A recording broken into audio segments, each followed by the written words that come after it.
Right now I have Mark Herschberg with us today. How are you doing, Mark? Doing great. Thank you for having me on the show today. Yes, and thank you for joining us. So please just tell us about who you are and what it is that your company does or what you do. I know there's probably a lot that you got going on. Sure, I keep pretty busy. In Yeah. my day job, I do tech startup companies, and I've been doing that for most of my career in various fields. I've also had a kind of side career in academia where I've helped develop a couple programs, and one that I'm particularly passionate about is MIT's undergraduate practice opportunities program. It's dubbed MIT's Career Success Accelerator, and we've been teaching career skills to MIT students for 20 years now.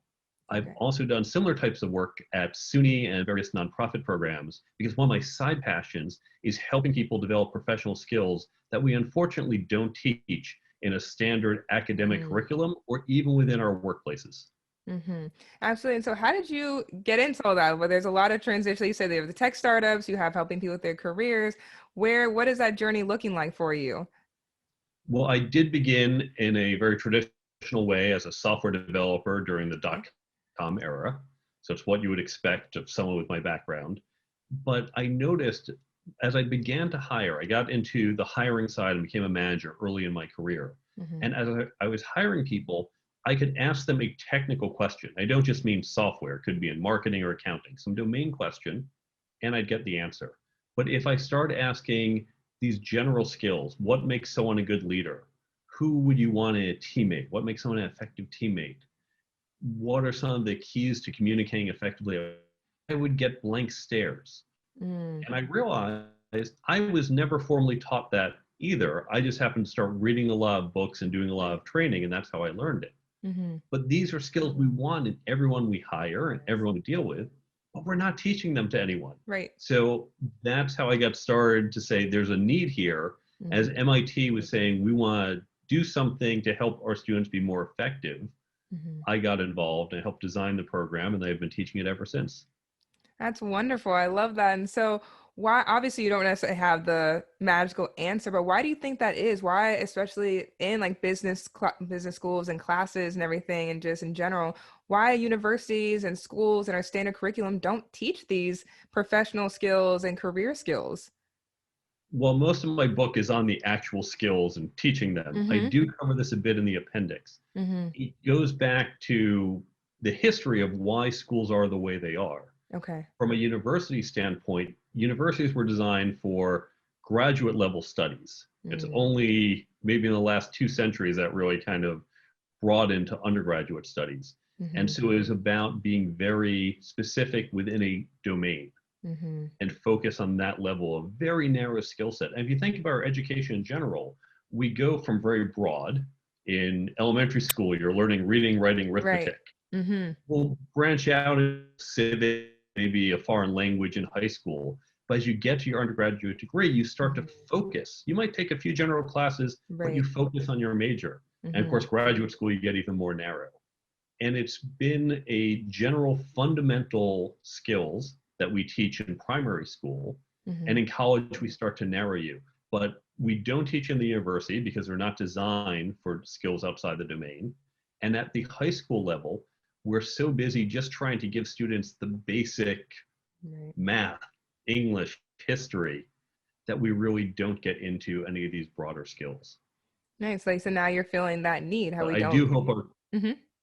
How we don't get into it. Yeah. I do hope that our education system does begin to evolve. I think what we have to do is Mm-hmm. either teach that at the high school or undergraduate level, or, and most likely, and we Okay. need to refine our education system that we don't simply get all our education by age 22 and then say, go forth into the world. That Mm-hmm. we create more of a continuous learning educational system that every 10 years you do an intensive 6 to 12 months of going back to school as we develop whether it's these general skills Okay. or enhancing your domain specific skills. I think that's a great, like you said, but or and that we could definitely incorporate. And so, how do you create fresh opportunities to best serve your customers and obviously helping with career or dealing with the tech startups as well?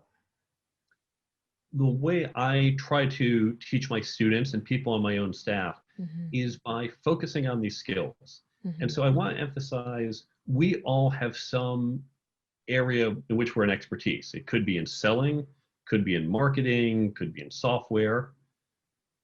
And we're constantly developing, right? We all will get stagnant, being a little better, learning new techniques, learning new technologies. But then we have these underlying skills: Hmm. communication, networking, negotiation. Right.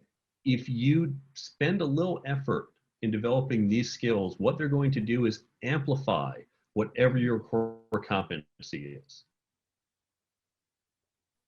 But you can't communicate well outside of sitting across the table Hmm. and doing a sale, you're going to miss out on developing more opportunities, making more people Right. aware of what you have to offer, or discovering as you talk to them that they might be a potential client.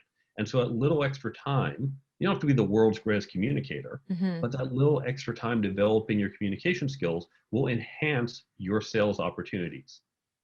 If you're an accountant, working on your network is going to expand how many opportunities you come across Hmm. to be able to deliver your skills. So for all of us, we need to focus not just on our domain specific skills, but also look at these underlying, what we call firm skills at MIT. Okay.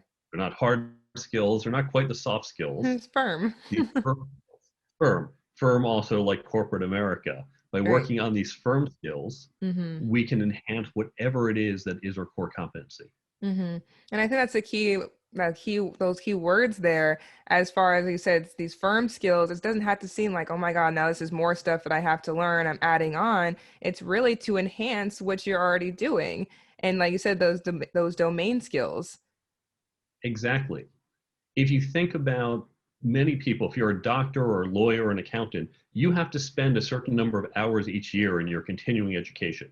Hmm. And even if it's not mandated, all of us in finance and technology and marketing, we spend a good 30, 40, even 100 hours a year Hmm. learning about how do we use this new tool? What are the new techniques to do this? Hmm. And we should. But if you take a little time away from that, if you just invest instead of 60 hours on that, maybe only 40 or 50, and put those extra 10, 20 hours into your network, into your leadership, Hmm. into some of these other skills, it's going to be paying off in everything you do. Because the Exactly. marginal return you get on that marketing or sales, it's helpful, Hmm. but the marginal return you'll get on these underlying skills will help you professionally and personally throughout the rest of your life. Absolutely. And so, where do you leverage flexibility to think outside the box? As like you said, there's the domain skills, there's the firm skills. Where is it that we can have sort of that creativity to keep changing and having new things added? I think a lot of it comes from exposure Hmm. to different ideas and different skills. So, one of the things I talk about in my book in chapter 2 on working effectively, I talk about how no matter what our role is in the company, it's important that we engage with other people in the company and talk about what is it that they're doing? How does their team function? What are their challenges? What are their opportunities? And this helps us to better understand where we work and what opportunities we may create. Hmm.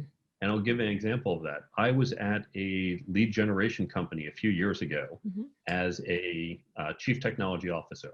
Now, as a CTO, I get an inbound email literally once a day from Okay. someone who wants to sell me something. They know, oh, you've got budget. And Right. so all these people are calling me saying, buy my software, buy my consulting. Of Hmm. course, we're a lead gen company. What we do is exactly what these people need. We help them find leads. Hmm. Now, I could have just narrowly said, well, my job is just to build the software here and that's it. And I'll ignore Right. these vendors. I'll build the software I'm told to build. But I take a proactive stance, understanding the whole company. Hmm. And from having spoken to the salespeople, understanding what they do, understanding who our customers are, I realized every person calling me was a customer, or at least a potential Wow. one. Hmm. And so every time I'd get a phone call or email, I'd say, okay, look, I'm going to give you 5 minutes to pitch me. You Okay. 5 minutes to tell me why I should spend a Hmm. full hour listening to your pitch, right? Hmm. This is your kind of elevator pitch. Yes. But before I give you 5 minutes, I want you to set up 5 minutes with your CMO, your chief marketing officer, Hmm. with one of my salespeople. Because my salesperson's first going to pitch you on how we can help you get better leads. Because frankly, you're cold Okay. calling. And half these people, they're selling me a technology that if they spent a little time investing in the company, Hmm. we don't need it. I knew it was a waste of their time. Right. From just saying, give my salesperson 5 minutes and then I'll give you 5 minutes, Hmm. we were able to generate hundreds of thousands of dollars in sales Wow. each and every year. And that's because I took the time to understand how my company functions Hmm. outside of my area. And Hmm. so could recognize these opportunities that were literally right in front of me Right. every day. Right. So you said rather also like ignoring it, like, no, it's not going to fit. That's okay. Just like you said, you're getting one every single day. It's like, no, this is an opportunity here for us and for both sides. And that's incredible to recognize that. And that's just comes from experience. Hmm. It's not that I'm some super genius. I just spent the time talking to other people and understanding what do they see. Right. And this is how I see sales opportunities, and I learned to see it. And so Hmm. all of us, by talking to the different groups in our company, can Hmm. start to recognize challenges and opportunities they face. And we might come across solutions, partners, or ways we can solve those problems and make our whole organization much more effective.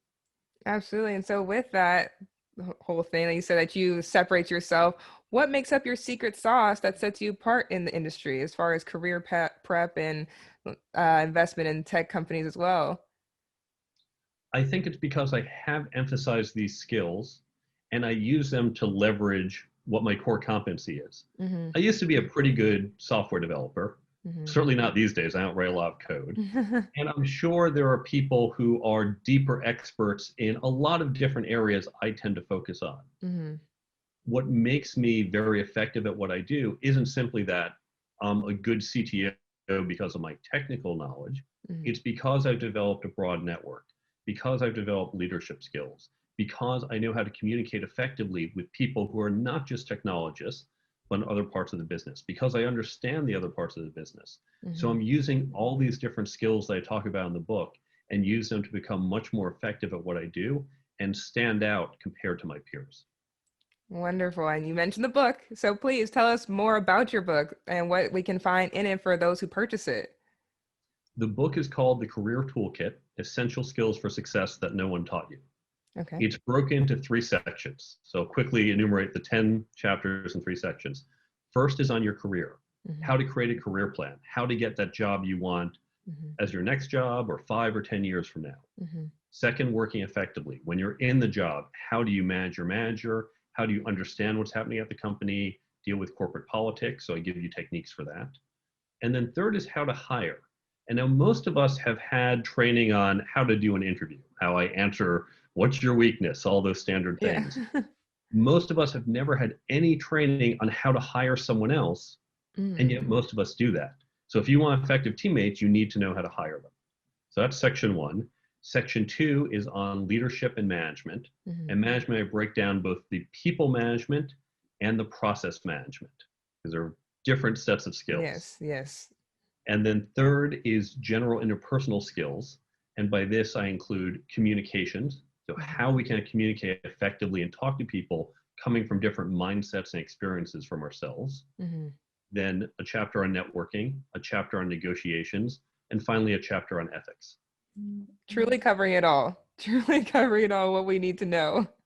I try, and this wasn't picked arbitrarily. Hmm. This comes from research done by many top universities, their career offices, who have Hmm. been hearing from corporate America, yes, you're teaching your students whatever their major is, Hmm. but these are the other skills we want to see. And so after years of hearing this and teaching it myself, so it's Right. time to put it in a book. Right. So it's not, like you said, it's not just your opinion or anything. This is like facts of not only what career or colleges and universities are saying, the career services, but also what they're hearing from the corporate world. So you said it's specific. It's what everyone needs. Yes, yeah, not speculative, proven techniques and skills corporate America wants. And so where can our listeners go to purchase this book or just to get overall more information about you and your business? You can go to the website, thecareertoolkitbook.com, and from there you can learn more about the book. You can download the free app that contains a number of the tips. You can get in touch with me or follow me on social media, or you can from there go to one of the places you can buy it, which includes Amazon, Barnes and Nobles, Books a Million, Indie Books, and a number of other places, both local bookstores and global. Wonderful. What a need you have filled. Mark Herschberg, thank you so much for joining us today. Thank you again for having me.